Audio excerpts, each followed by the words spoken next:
Musilip ta dring dapita guys, oh. Kay talagsaon lang kaayo ni nga view. Wala man ni sa ato ano.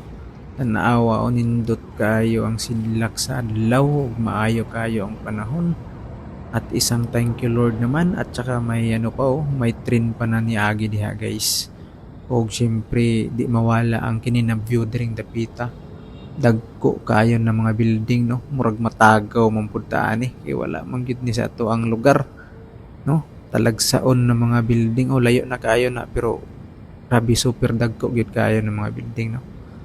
Tagaw gyud ta diri dapita guys kay wala man ni sa ato pero ang nakanindot lang ani kay matod pa diri sa 1 Thessalonians 5:18, in everything give thanks for this is the will of God in Christ Jesus concerning you.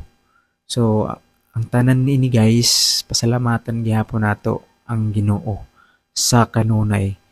No, kung unsa may mudangat sa ato kinabuhi karon, unsa may imong sitwasyon, salamatan nato na ma-blessing, ma-trials, ah pasalamatan nato tungod kay maayo ang Dios sa tanan panahon.